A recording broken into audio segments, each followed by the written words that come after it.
Ladies and gentlemen, good morning. My name is, you're better than my students. They're all staring at their laptops or trying to wake up.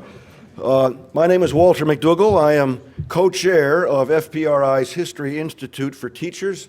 I've been doing this now for over 15 years, but it never gets old. We've done dozens of these conferences, and they're just as exciting now as they were 15 years ago. So it's my privilege, really, to welcome you all to yet another of these weekend History Institutes for Secondary School Teachers, highly motivated, self-selected, and dare I say, heroic teachers. And that's not just flattery. And maybe it is flattery, but it's also true. It's a fact based on my own long experience with the wonderful secondary school teachers that we've hosted, but it's also my experience as a college professor and as a parent of high schoolers. You do truly a heroic job in the classroom. I'm equally earnest about my enthusiasm for these FPRI institutes. I've often likened them to intellectual Super Bowls. But a better simile, perhaps, is to liken them to an Olympic marathon, or maybe a TV marathon, where you watch all 10 episodes of a Ken Burns series, one after another. In any event, I promise that you will emerge from this conference, about 28 hours from now, a little bit exhausted, but exhilarated. Now, I don't have to persuade you of the gravity and immediacy of our topic, teaching the Middle East between authoritarianism and reform. If you access the FPRI website, which you should do regularly, you may have seen a recent e-note by Martin Kramer, The Middle East, Kirka 2016. He was asked to look ahead 5 years and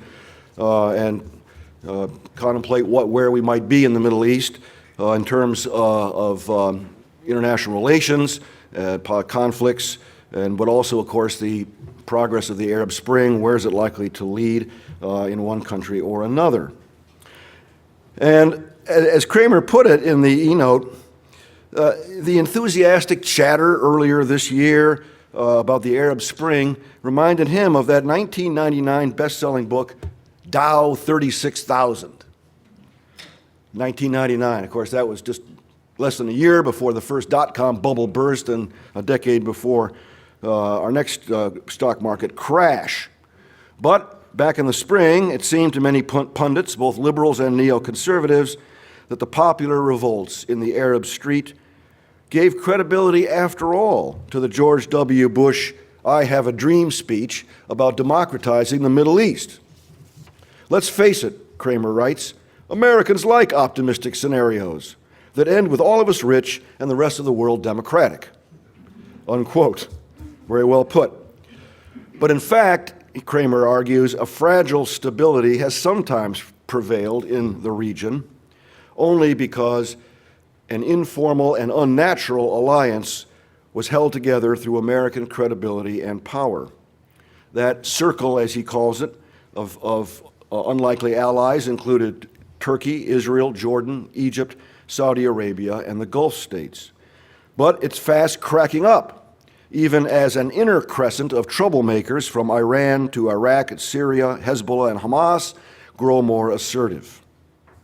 Kramer believes the United States can still help salvage the situation and patch together the unnatural alliance, but only through carrot-and-stick realism, not through democratic reveries.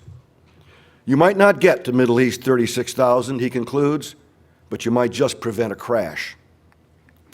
Well, our blue ribbon panel of speakers will be treating us to a wide range of expert analysis on the politics and diplomacy of the Middle East.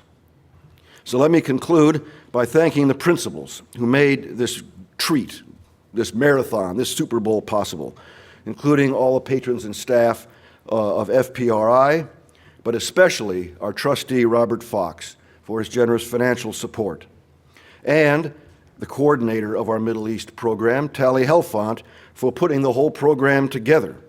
And indeed, she will now introduce the first speaker, so please join me in expressing our thanks to Tally Helfont.